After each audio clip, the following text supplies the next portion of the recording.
welcome to Hethel, the Lotus factory and test track. We are currently in the pit lane of the test track. You're going to hear some cars going around the track. There they go. We are here today to check out two Lotuses that I've never seen before. I'm a massive fan of the brand, so I want to be able to see and experience every single car basically that they have in their lineup. So first things first, we're going to kick it off with the Evora 410, and then we're going to go to the 311, which is their most hardcore, most expensive car, and is absolutely awesome. So that's coming late in the video, but right now I have the keys to the Evora 410, the brand new, well, brand new, it's not so brand new, it's pretty new, Evora 410, which is their, for now, most hardcore version of the Evora lineup. This video will probably be going out by the time that a new Evora has come out, and that will be spoken about in videos to come. But this is the Evora 410, so based obviously on the Evora chassis, which is completely different to that of the Elise and the Exige. I've been in the factory a few times and I've been able to experience that and see it.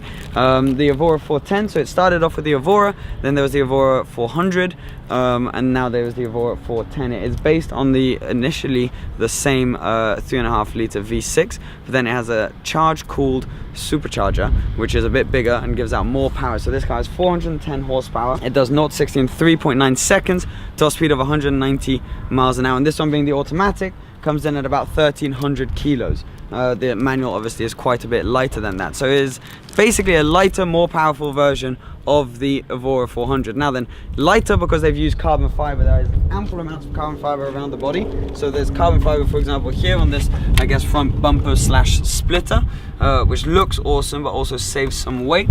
That is continued with some carbon fiber right here in this little panel, which you can remove to have all sorts of little information over there. New wheels as well, I believe, new rim design, carbon fiber wing mirrors, which on a Lotus we have central locking, which I always get very excited about, but they actually go in. You see that? Oh, we've got another one pulling in behind us right there. But look, the mirrors go in and out on lock and unlock, which is pretty bloody cool. It's something that on a Lotus is a real luxury. We've then got this striping down the side in this car. It is in matte black with the 410 logo. We then got a full carbon fiber roof. This is a massive carbon panel, which will save a bunch of weight and looks awesome. So that is on the 410s only, as well as a massive one-piece tailgate. Huge slab of carbon fiber right here, which is pretty cool. I'll actually open it up for you so that you can see what that's like once it's opened. I believe there's a button right here, boom, and this just opens up, and it's actually hasn't got the hydraulic struts, so you need to hold it up manually using this right here, which goes in somewhere around. Anyways, you get the idea. Basically all to save weight. A boot which isn't massive, but bigger, I believe, around the same as in the Exige. Now then, you do have the option of getting a titanium exhaust. There we go, that's closed. This car does not have the titanium exhaust option, however it does have carbon fiber on the rear diffuser as well with the parking sensors. Now then, this car I absolutely love because you get the Lotus spirit, you get the Lotus noise, you get the Lotus handling and stuff, but you also get a little bit more comfort. So if we hop inside, I'll show that to you. Okay, so first things first, this being with the 410 and it being lighter, it is slightly more hardcore than the 400, but still perfectly usable and somewhat of a GT car. First things first, in the Exige is a mission, and the Elise to get in. In this is very easy. You just step in, so much easier than in the other Lotuses. You're greeted by a flurry of leather and Alcantara. So for example, these door cards are all completed in Alcantara with the contrast stitching. On the 410 they also have a deleted armrest, so to save weight as well. So you don't really have anywhere to put your arm, but that's all in the name of weight saving. You then got the same carbon seats as I have in the Exige Sport 380, and that are also in the Cup 380 and all of basically the higher end Lotuses. You got these beautifully molded carbon seats, which are actually quite comfortable and hold you in quite nicely.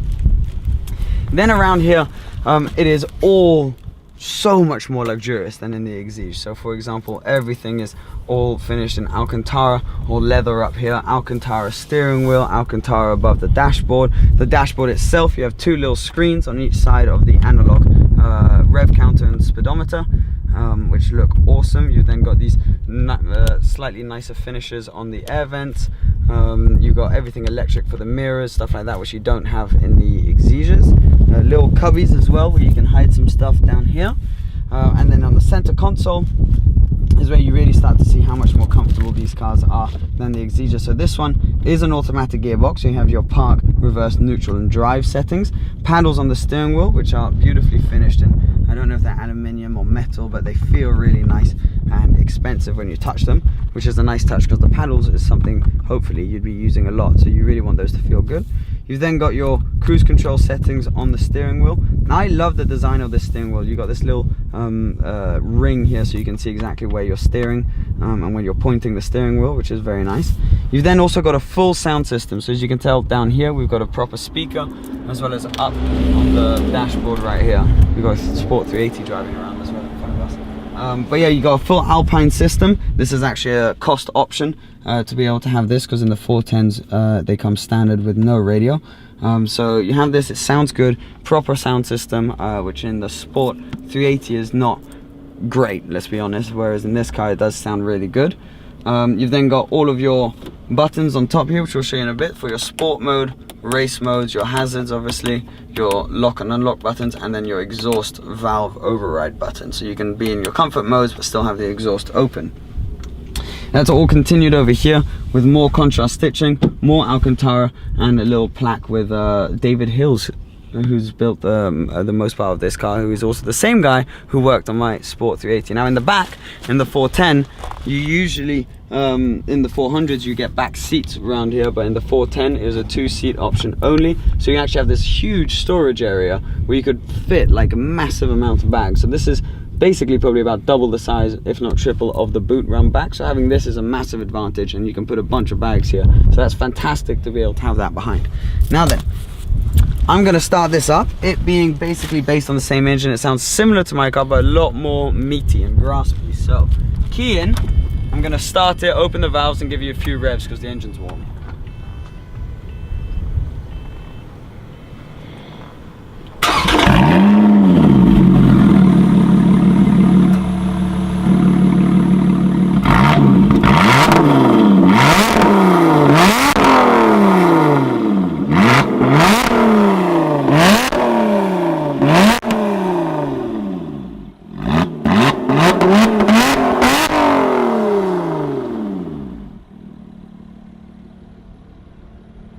That's pretty meaty sounding, isn't it? It is. I've never been able to drive an Evora, and I'm not going to be able to drive this car today, as with the 311. But I thought I would just show you around. I'm super interested in this because I think that if you want to keep that Lotus spirit, and as someone like me who's addicted to the brand, this is the perfect way that you can actually have a daily driver car, which is properly comfortable. I mean, you can daily drive the Exiges, but they are pretty hardcore. But you can properly get in this, drive it every day. The steering's a lot lighter. You've just got a bunch of things which make it so much more usable. So really excited to have been able to experience one of these for the first time. I'd never been in or heard an Evora 400 or 410 before. So very cool to be able to see this and experience it. But now let's spin and end up with something a lot more hardcore. Welcome to the Lotus 311. This thing is the ultimate track toy for anyone that spends a lot of time on track and wants the most hardcore experience possible. This thing is absolutely mental. It's based on the Elise Exige chassis, but it's basically just taken everything to the next level. So it's got the Evora 410 powertrain actually, so it's got 410 horsepower, but this only weighs 925 kilos, so 0 to 60 is dealt with very quickly in 3.3 seconds. And as you can tell, I could walk around telling you about all the differences to the normal car, but we'd be here for forever basically, because it is effectively just a completely stripped out car with things like a huge front splitter here. It's got new air vents. Basically the whole thing's been redesigned to be the ultimate track toy. It is also, actually fun fact, the most expensive Lotus you can buy, I believe, for now. We've got an Evora coming around. That sounds pretty good. It is actually, believe it or not, street legal. You can get a street legal version, you can get a track only version as well. But yeah, absolutely mental to think that you could be driving down the motorway in this. Blows my mind.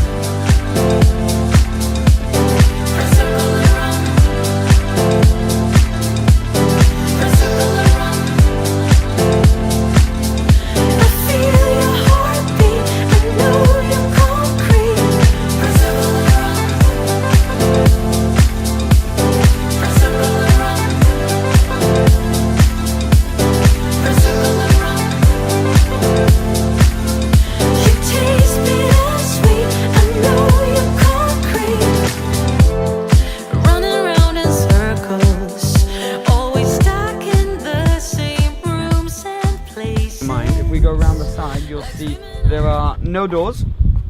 So getting in, I thought getting in the exige was hard enough. This takes things to a whole new level. You basically have to climb over the whole bodywork. This car's finished in a beautiful red color as well. You've got these beautiful rims. You've still got the AP Racing brakes. Obviously the car being so light, there's no need to upgrade the brakes. Round back, you have a little bit of access to the engine there. This huge carbon fiber wing, which looks fairly similar to the one that's on the Cup 380 actually, maybe slightly larger even. And then round back, it's just completely redesigned. It's not even, I mean, you can tell the lights and the exhaust tips and the logo and all that stuff are derived from the exige, but they've really just taken it to a whole new level. This is effectively as close as it gets to a race car for the road. It is basically exactly that, a race car for the road. So there's not much else I can tell you around back. I mean, you've got a huge roll cage and everything to make this car as stable as possible. On the inside, I'm gonna hop in. This time you should probably stay outside, it's probably easier for you. Yeah. I'm gonna whack the key over there. This is how you get into this car now. This is a mission, wish me luck. Put this leg over, all the way down there. Somehow try and balance yourself. Come all the way around.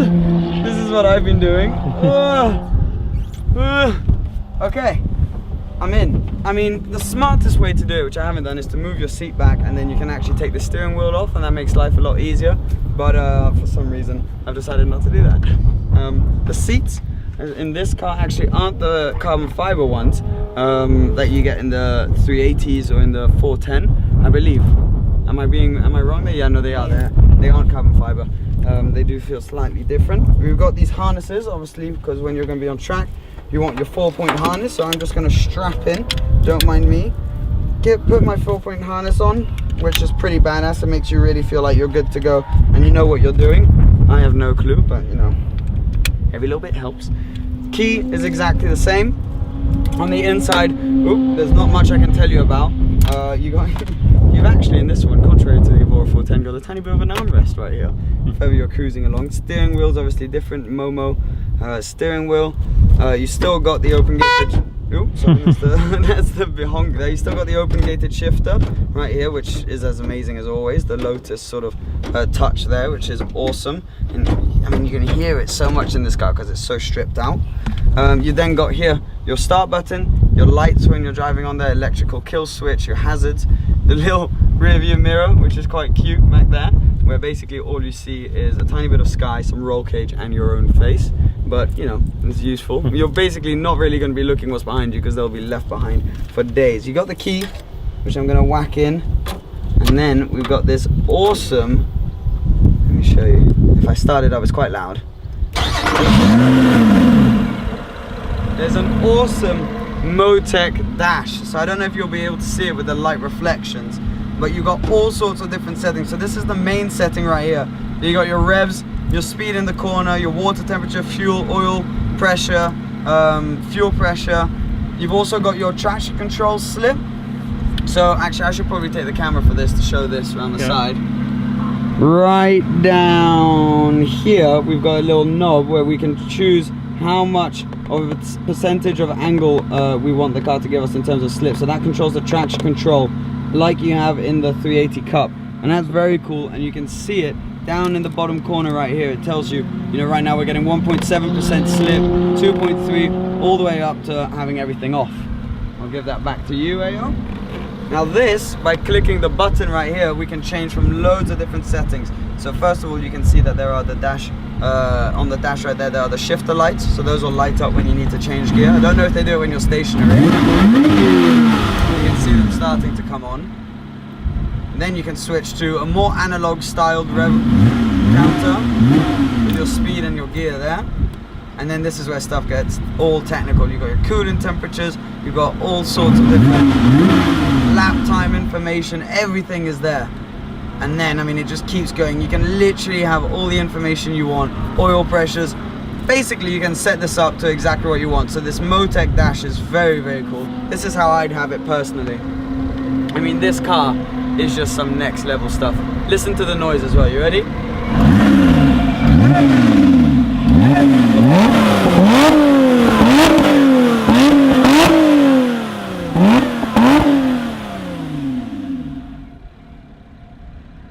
That is pretty cool. It sounds so much more race car like than the other cars. I'm gonna hop out now and come say bye to you lot. You know what, screw that. In the end, I don't want to give this car back, so I'll see you guys again very soon. Cheers, bye bye. Hey yo! Quick cap sailing, Saturday in them hoes. It's no Juliet.